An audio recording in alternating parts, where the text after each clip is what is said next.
Hi, I'm Brad Costanzo from Bacon Wrapped Business. Sizzling hot business advice guaranteed to make you fat. Profits. Look, if you own a business or you could benefit from massive exposure and credibility creating media coverage, you're going to want to pay close attention to my guest today, Debra Cole. Look, these days, most media appears to be consumed online, from social networks to YouTube and, of course, podcasts. But TV still packs the most powerful punch when it comes to creating credibility, exposure, and even trust with clients and customers alike.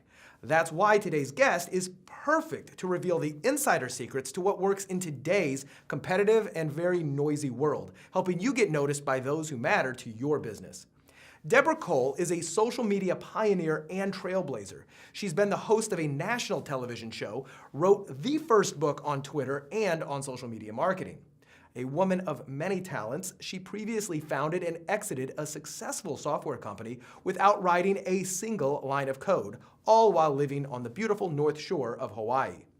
Deb, often known as CoachDeb to her followers and clients, now runs a consulting company which takes her all over the world. She's lived everywhere from New York City to Hawaii and even Spain. But now she enjoys living on the beach here in America's finest city, that's right, San Diego. Now Deb is about to reveal some of the insider secrets about getting on television, something she knows quite a bit about. She's starred in her own award-winning television show. She's appeared in several films, commercials, and worked behind the scenes on several Hollywood sets. More importantly, she's also directed and produced shows for other celebrity brands who see her as their secret weapon. So if you own a business that could benefit from massive exposure, whether you want to be on TV as a guest or you want to start your own show, she's about to guide you through the steps to owning the media and making yourself irresistible to the most influential people in it. Let's go ahead and welcome Deb Cole. So Deb, welcome to the show. Thank you, Brad. You know, it's great to have you here because as somebody in media myself, but as Right. also somebody who benefits from media, both my own businesses, that of my clients, I realize how important it can be, both new media, the online stuff, but also television, which I've been on your national television show, so thank you very much for that. Yes, you were a great host. You were a great guest, by the way. Thank you. One of my favorites. Thank you. And I don't say that to everyone. Well, I've had some practice. Just the handsome ones. Flattery will get you everywhere. I've learned that. Yes. So Deb, I've been always fascinated by the strategies that people use to get attention in the media.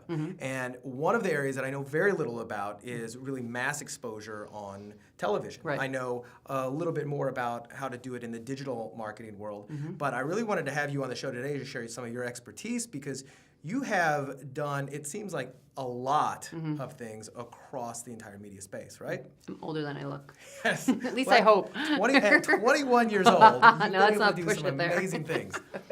That being said, I'd love to hear about a little, before we jump into the actual heart of how to do it, Okay. give us an idea of the story, the journey that's taking you here. How did you get started? How did you discover media and social media, and where did it all begin for you? I think the first thing I did is I hired someone to really get into it because when I started my company, I knew I needed to get media exposure. And at the time, Twitter didn't exist. What company was that? That's how old I am. RPM Success Group. Okay. That was the name of the first company that I started.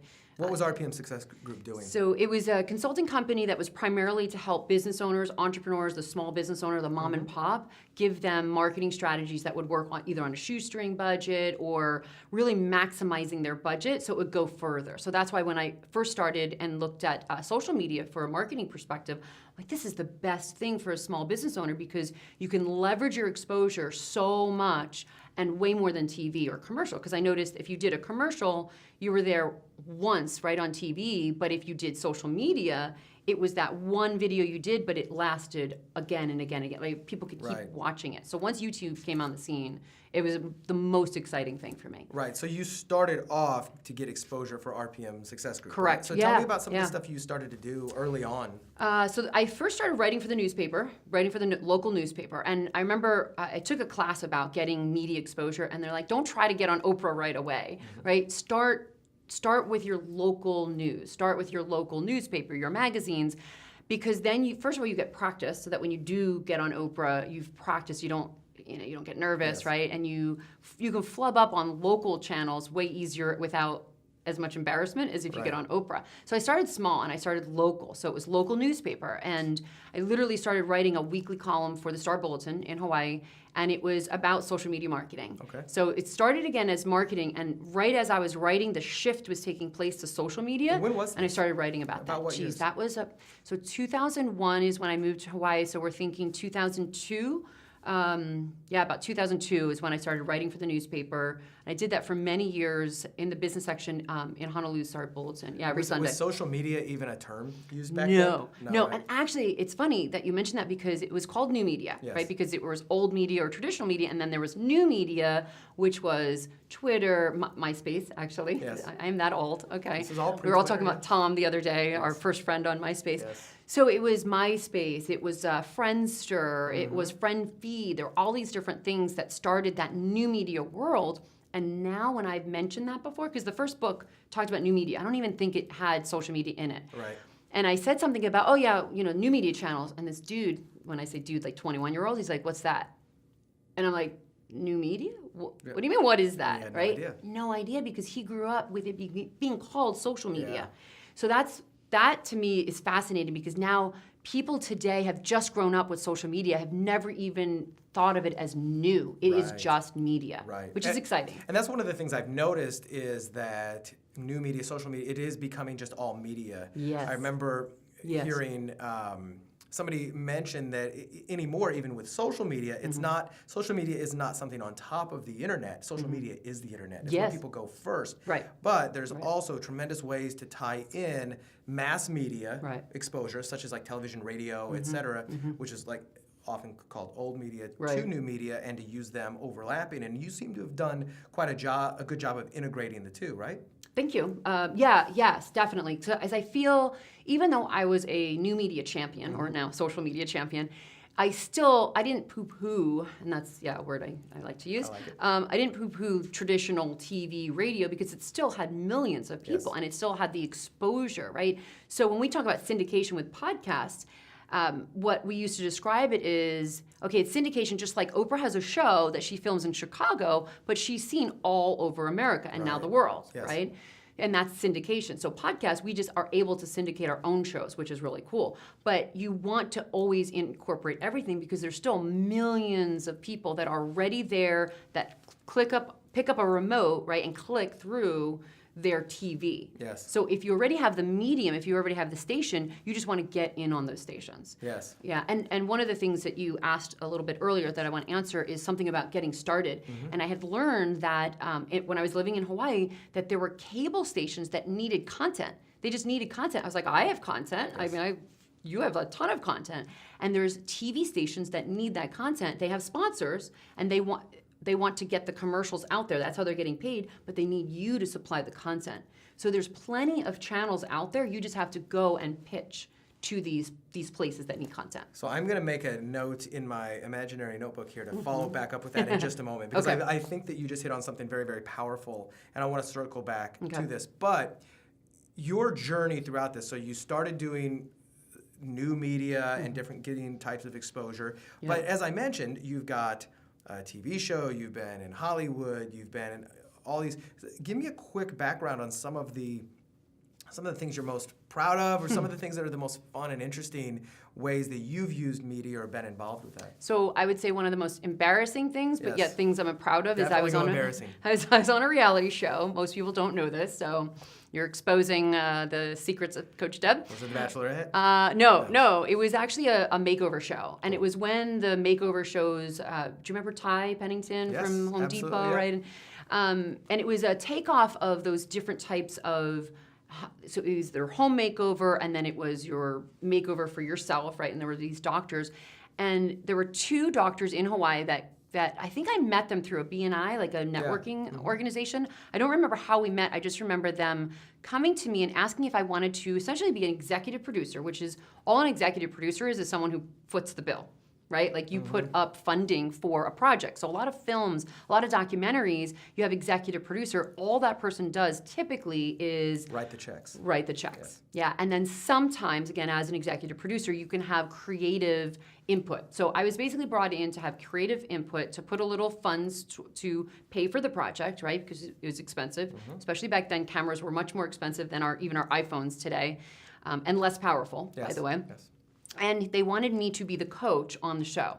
And the good thing about that is I was able to have essentially some director input into it. So we got to pick the talent. We got to pick the people that were going to get the makeover. We called it Dream Makeover instead of Extreme, because we wanted to be different than enough. Extreme Home Makeover or Extreme Makeover. And we really wanted to get to the heart of people and really look at, okay, yeah, you changed the outward appearance, but what about the inside? And that's where they brought me in as a coach, basically a life coach. And the clips are, I have no bangs, I have hair down past my waist, and I'm talking to her. Get some clips of that. I've shown pictures of that, and people are like, is that your sister? Is that your cousin? Right? I'm like, who's prettier? So I did that, and I'm proud of it because I had some producer input into it and the spirit of it, and actually won an award. So I was excited about that. Congratulations! Yeah, so I love that because somebody who has been in media now for 3 years, and it is new media because my show is all on iTunes and YouTube, etc. But I have no experience with that, so I'm making it up as I go. Right. Can you tell? And that's good. That's really good. First of all, that you're doing it.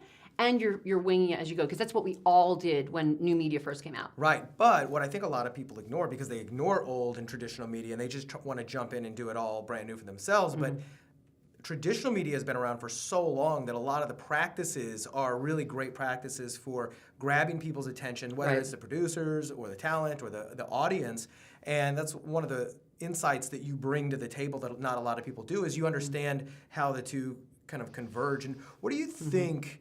What do you think that some of the best pieces of wisdom or advice that you've learned from traditional media, and how it translates to what is going on today, and how to use that, whether it's for myself in a podcast or if I have a YouTube show, how can I use some of the best of traditional media?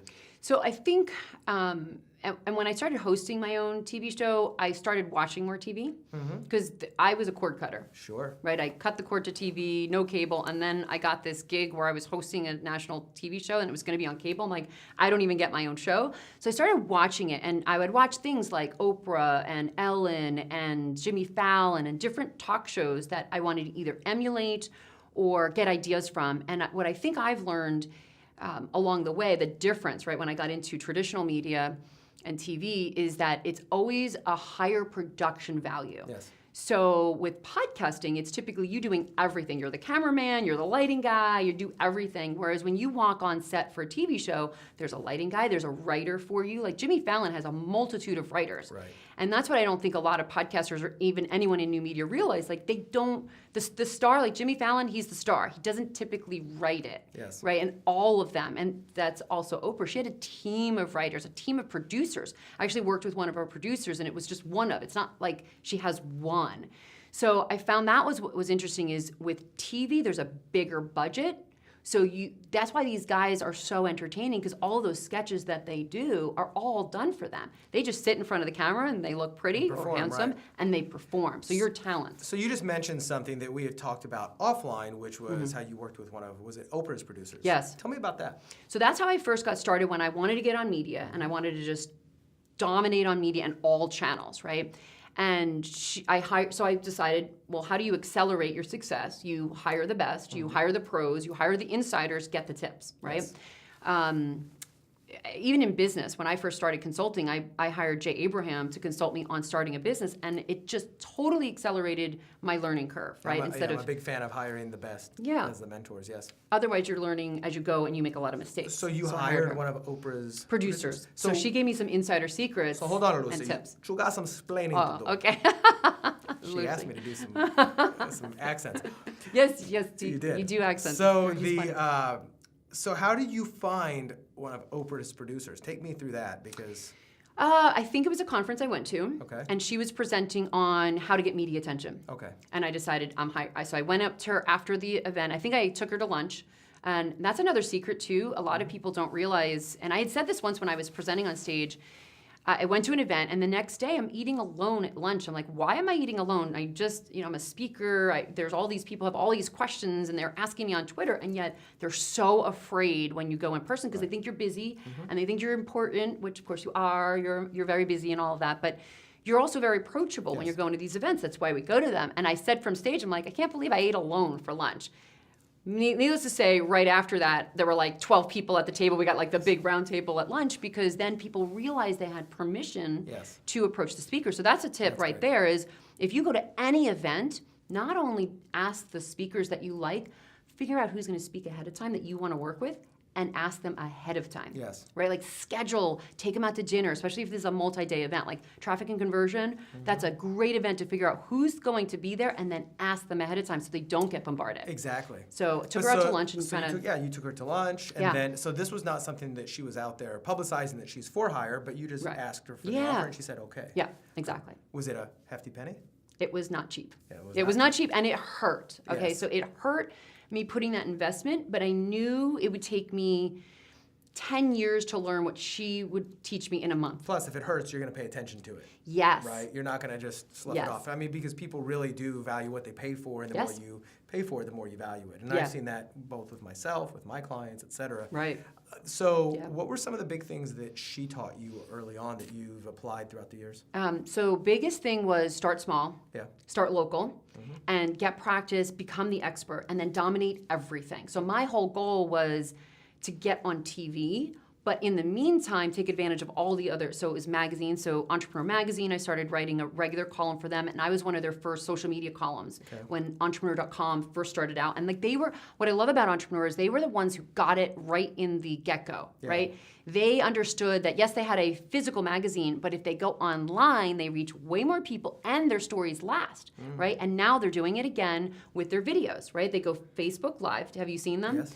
So now entrepreneur.com, right? They go Facebook Live, and you get to join them, and you get to interact with them. And that's what I love most about new media that television doesn't typically do. Now, my show, I try to be interactive with them, and I tell them to tweet me. And the director's like, what's this tweet me stuff? I'm like, trust me, it's a thing, right? This was back then, right? Back then, yeah. So she basically accelerated my learning curve, and she also stepped up my goals. And the goal was not, even though I was immersed in social media, my goal was still to do all media, which was newspaper, magazine, television. What else is there other than television? Movies? Oh, and we did some documentary movies as well, and some films. So I wanted to just dominate all of it and then really learn some behind the scenes. So that's been fun too, is once you do some Hollywood sets, you meet the editors, you meet people who, so that's the other thing is I started, I met this one editor, and I was on Paramount Studios, and I'm sitting there watching him edit for a sitcom. It's a 30-minute sitcom. And he gave me the budget for their editing. How much do you think it would be to edit a 30-minute sitcom? I can't imagine, but I have to think it's enormous. Yes. Enormous would be $1 million per episode for to edit. 30 minutes. So there's color correcting, there's sound, and then there's an additional color correcting and sound. It was like he literally gave me 7 different layers and 7 different places that the place would go out to. So you know some of the Marvel movies that you see, and at the end, so I just saw Thor, and at the end of Thor, you see all of these effects, and there's different companies, and there's literally 24 under this one, and then there's something else, and then more effects. I think there's more credits to effects in Thor. Right? And it's the same thing with how layered that is. Yeah. That's so fascinating. It makes me realize how much I actually don't know about this entire world of media, but I'm learning and learning by doing and learning by talking to experts such as yourself. So you hired Oprah's producer, you got in there, and obviously you're an overnight success. Of course. That's how it all works in business, right? You become an overnight success because you follow the rules of the gurus. No, absolutely not. It took a while. And when I say a while, it means several years. Now, I immediately got media exposure, right? So I immediately got on local news stations. I got the magazine, the newspaper. So I was getting local exposure very quickly. right? So applying that, but having my own TV show absolutely took several years, and I started as a guest. Okay. Right? So I didn't just go right in and say, I'm going to start my own TV show, because I really had a lot to learn. Like, I'm glad I didn't do that. And it's funny because when podcasting first came out, I started a podcast, but there were maybe 100 people out there. It was just silly. Back in right? the early days. Back in the very early days. So I stopped it because there's just not enough listenership. And that's when I was like, I'm going on radio and TV because there's millions there. Now there's millions on iTunes, right? So podcasting is great. And I would tell my clients, get on YouTube, get your podcast out there. And as soon as they would get videos out there on YouTube, they would get picked up. So they were using keywords, and they were getting picked up, again, by local stations. So my goal was get on local news stations, right? Get a lot of experience as a guest, and then host my own show. So I became a guest for all of these different places. And then I wanted to become a regular guest. Yes. So speaking of becoming a guest, yes. First of all, what are some of the better ways to become a guest on like the news stations or and shows like that? Because I mean, it sounds pretty daunting. What works? Yeah, and I think I was scared of it at first. So there's two things I was scared of that immediately got squashed. It was just like my fears were unfounded. And then one of them was someone's going to ask me a really hard question, right? And I'm not going to know, or I'm going to get nervous. I think one of my other biggest fears is I would not know what to say. So first of all, none of that is true. The reporters are there to provide entertainment for their viewers. They're not there really to make you look bad. Yeah, exactly. Yeah, unless it's like hardball, right? It's something that's not what we're going after. Now, if you're in politics, yeah, okay, maybe. But in business, they're looking for content. They're looking for interesting stories or interesting characters to show because they want viewers, right? And the more interesting, the more crazy the stories they show, the more people watch their show. So how do you get your pitch in front of them? So there are different places, and actually Haro, Help a Reporter, is one of the first services I signed up for, just contributing articles, and that gave me practice in writing interesting articles. And then a lot of it is networking. It's who you know. You hire a PR company, they will get you gigs, right?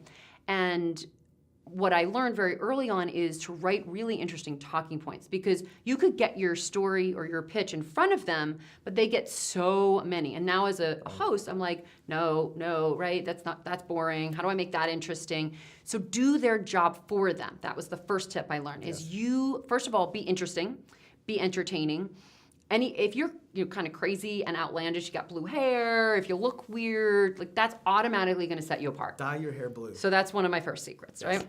I actually gave that tip to one of my clients recently, and I didn't tell her to dye it. I was just get a blue wig, you know, and she did. So I love clients that will stretch it, right, and push themselves, because it's getting yourself out of the comfort zone. But remember, on TV, when we watch it, it's characters, it's interesting, right? It's entertaining. So be engaging, be an interesting character. Don't just sit there and go, I want to talk about my business, because that's freaking boring, right? Have a story. And then the more you can tie into current events. If you have anything that could tie into a current event for news, absolutely. Yeah, because if it's topical, it makes it so much easier to get your foot in the door with that and to slide on in. And then another secret is give the reporter what you want to talk about. Right. So if you want them to highlight something really cool about your business or a story, you give them talking points that will ask either specific questions. And one thing I learned, now not everyone will do this, because some people will look at it, they throw it away, they don't adhere to it, but the ones who do. That's what I do. Yeah, the ones that do, and again, once you become a regular guest, you start seeing what their style is, and you know how to give the anchor, the journalist, the reporter what they want, right? And what I learned as one of the secrets is, oh my gosh, if I just write the talking points out, like some of the talking points were for me to say, and they read my talking points. I was like, that was what I was gonna say, right? And they said it, and then so light bulb moment. So I can just do that. And the next time I was on that journalist show, I wrote the talking point of what I wanted them to say, and that fed me what I led into, like the story I shared. And then I didn't write the story I was going to share, because then I knew that person would do that. But it was really good for just feeding them the story that you wanted to talk about. Right. Now, you mentioned a minute ago about becoming a regular guest, too, because it's one thing to get shown one time, but obviously the more you can be on there, the better. So explain explain how you become a regular. Oh, you want the secret on how to become a regular? It's not called bacon wrapped business for nothing. Give me the bacon wrapped goodies. The fat profits there. Yeah. Okay, so this is another funny story that people will think, oh, it's complicated or it's really involved. And again, like some of the steps getting there, but the way I got to be a regular guest, this is funny. I'm on the TV show. I had become a guest. I think this was the first time I was on this one particular show. It might have been the second time I was asked back, because you always want to get asked back. Yeah. Right? So it's your goal. You want to be as engaging as possible to not just get that one hit, to get it again and again. Because often a PR company will get you different media gigs, but then if you can book yourself after, you don't have to use a PR person forever. Another little secret. But so I wanted to be a regular guest, and I was there, and we were wrapping up our 5-minute segment, right? And he asked me a question that was going to be way more than a minute answer. And I basically responded, oh, I'll share that next week when I'm back. And I wasn't asked back. There was no appointment to come back. But the secret that I learned, because okay, yeah, sure, yeah, next week. And when Coach Deb's back on the show next Wednesday, I'm like, oh my gosh, that works, right? Yeah, just assume the role, yeah. Because, okay, I risk something. So what do I risk? I risk him going, you're not going on. No, he's not going to say that. Right. He's not. You're not on. Put him on the spot. Totally put him on the spot. But in a very friendly way. Yeah, and then what I learned is the producers typically don't know what the hosts know, and the hosts don't know what the... so the host doesn't know that the producer didn't book me as a regular guest or book me on 2 shows. So I was like, oh my gosh, that was probably one of the coolest secrets that I discovered. It totally worked, and I became a regular guest. That is a sizzling hot piece of business advice guaranteed to make you fat. I love it. Yeah. I love it. Yeah. So what about taking it beyond local and even up to the more national level? Is it the same general principles, or does the game completely change when you? I think the game actually gets a little easier. Why is that? It was a little more pressure because I was taking over a show that already had an audience base. So I was probably more nervous than when I would speak in front of thousands in Australia. Yeah. Because those were my people, yes. right? Like when I went to Australia and I would speak in front of Singapore, like there was thousands in the room, and I'm an extrovert, and there's physical people there. I can read your faces. I can see if you're liking it. If I have to adjust something on TV, I just have this lens looking at me, and I don't know who's behind the camera. I don't know if they don't like me, right? And there's those fears. So I was a little nervous, but what I learned is the game is a little bit better because there's a bigger team behind you. Yep. So the level of professionalism is just so much bigger than when we would just do like a podcast from our, our basement or our garage, right? So I like that part about it. It was a lot less pressure for me because I didn't have to be the director, the producer, the writer, the talent, the cameraman, right? The teleprompter person. I just got to sit on the couch in front of the camera makes sense. And just perform, basically.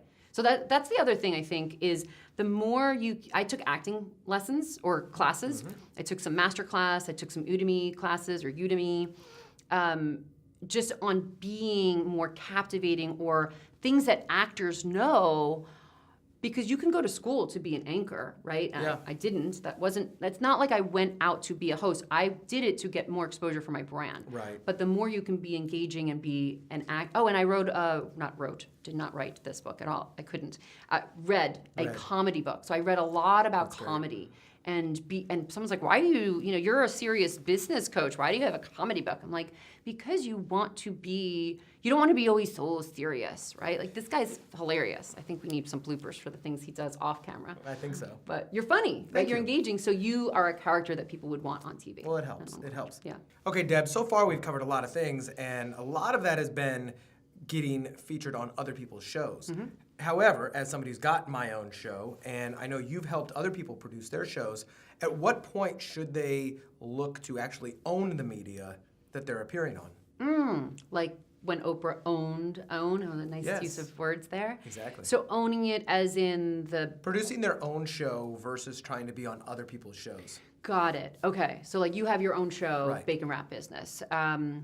As opposed to just being on guests of other people's shows. So I think when you're a guest on other people's shows, you get the credibility, the exposure to all of these different markets. Yes. But then getting your own show, I think once you're prepared and you feel, okay, I have enough interviews under my belt, and I have a lot of content or something interesting or exciting to share, right? So you want to be entertaining. And I think if you want to talk about differentiating yourself, don't just produce another show just like everybody else. Right. Model it, right? Model from Jimmy Fallon, from Ellen, because they've got a formula that works because they've got millions of dollars in production to show you the formula that works, but somehow be different, do something different.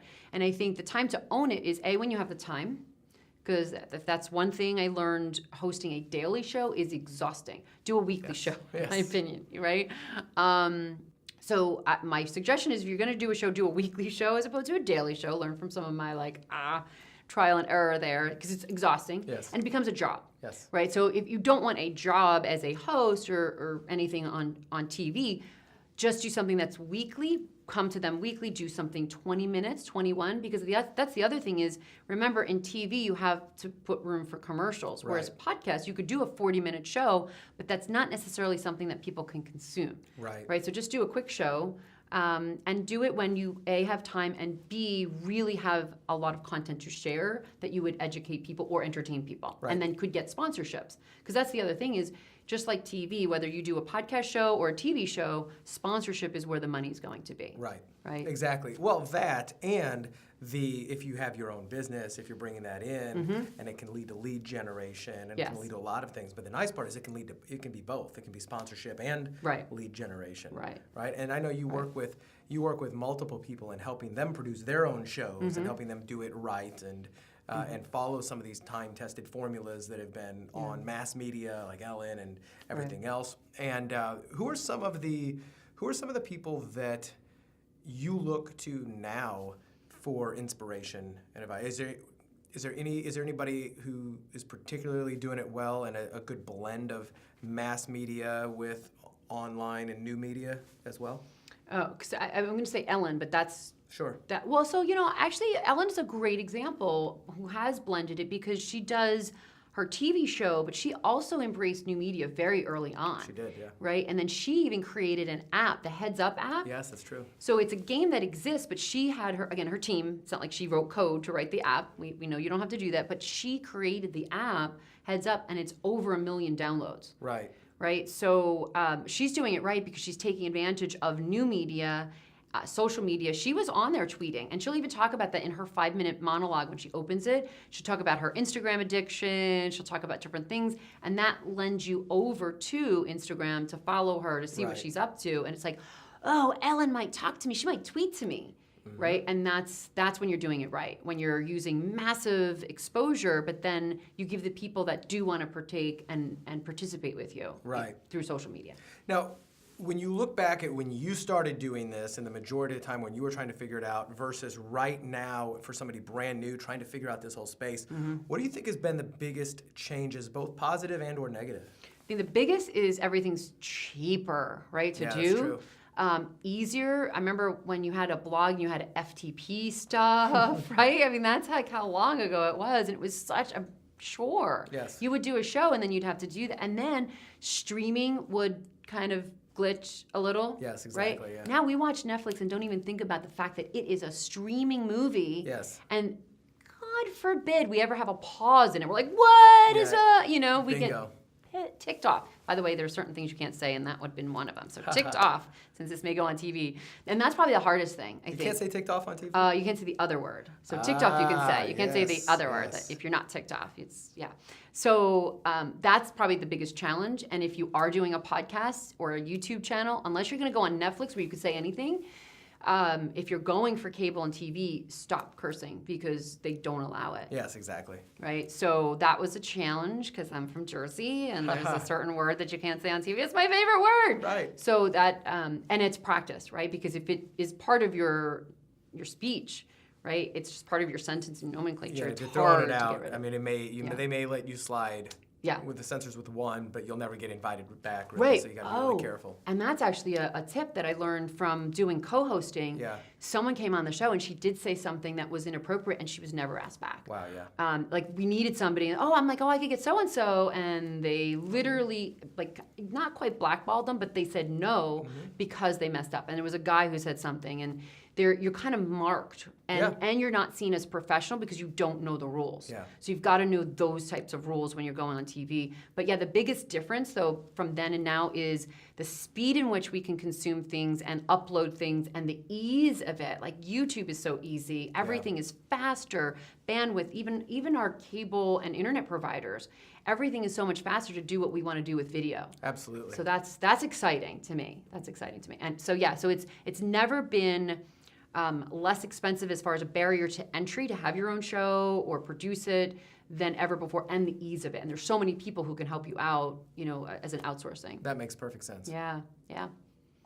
So Deb, this is amazing, and obviously you're a wealth of information, and you also go by the name CoachDeb. I do. Right, CoachDeb. Or, as we've seen sometimes, @ symbol CoachDeb. Yes, you have to say that CoachDeb. at CoachDeb. That's right. At CoachDeb. Well, when I put my name tag on conferences, I put the @ symbol, people have been making fun of me for a long time, and I think if you have thick skin, that's one of the things in this business that. If you're going to be a pioneer, especially in anything you do, you're going to be made fun of. With social media, I got called the social media queen when it was not a compliment, right? Like now it's kind of a compliment. It's a badge of honor. It was not when they said that. And now all of a sudden everyone's embracing it. Now everyone's an expert. Everyone has a course on it. So yeah, I am a little weird. I'm a little crazy. So and at CoachDeb. So at CoachDeb. So at symbol CoachDeb. Yeah. Because is there a name for the symbol of the at? So I don't know. I think it's just no. That's the and symbol. Yeah. Ampersand. Anyway, at CoachDeb. At symbol. So, it obviously the name implies that you do help people, that you do coach people through this. Yeah. How do you work with clients specifically? So on a big level, I think of it as the Jerry Maguire approach, where it's smaller clients, more attention. Yep. So I'll tend to work with 2 to 3 big clients on big productions. Where you go really deep with them. And correct. Production and coaching on that. Right. So and literally producing their shows, helping them with their documentary, or helping them get on TV or their own show. Right. Yeah. And then what about for people who can't quite afford or quite aren't ready for the really heavy personalized stuff? How else can they work with you? I don't know how I can help them. No. So I'm going to start putting something together for the person that can't hire me to spend a whole day or spend a month and do a production. So I'm going to put a course together as the shortcuts, the quick tips to get them accelerated. And that's probably what I've done since I started, again, back in 2001, is giving people courses to give people the quick tips when they can't afford the big package, and then it may be 6 months, a year later, and then they hire me as their consultant. Well, it's a great way to get people to get momentum, because it's a lot easier to, once you've got momentum and it's moving, to then hire the right coaches and hire the right people to help you out, as opposed to starting from an absolute dead standstill scratch. And I know that that's one of the secrets of my success, is just get going and then bring in the team players along the way, because there's a law of physics that says objects in motion tend to stay in motion, right? So I'm a big believer in that. So where can people find you in order to learn more about you, in order to reach out and see what you're doing and get your help? The best way, CoachDeb everywhere. Again, obviously on Twitter, there's a fan page. But if you go to CoachDeb.tv, that will bring you to the main website that I have. And then once I do put a course together for people to get a jump start in media, I'll put a link there as well. That's fantastic. CoachDeb.tv. And that's if they want to reach out to you also with some of the more personalized one-on-one consultation and coaching, they can reach you there? Yes, or if they want to pitch, to be on my show, that'd be great. They can do that as well. They can either send me a DM through my Facebook page or Twitter. Just follow me and shout out and say, hey, I've got a story for you, or I've got something that's interesting, or an interesting guest. And again, the more interesting or having a story behind your business, that's what's going to get you on a show, more than just, hey, I have this I want to talk about, right? It's having a story, being interesting. I couldn't agree more. Speaking of having a story and being interesting, you've been very interesting. Your story and sharing I'm not just saying that. Thank you. But sharing all of the insights and wisdom with myself, with the audience, in an effort to kind of harness the leverage that we have, because really what I find exciting, and I know you do as well, is that never in human history have so many people been given the opportunity to reach so many people so inexpensively than right now at this exact time in history. And it's a very noisy world, but with the right education, the right insights, you can get noticed in a very, very noisy world in a way that can just cut through the fog and the clutter and create credibility, get exposure for yourself, for your business, build a personal brand, become an influencer, which this word influencer wasn't even really a thing until a few years ago. That's right.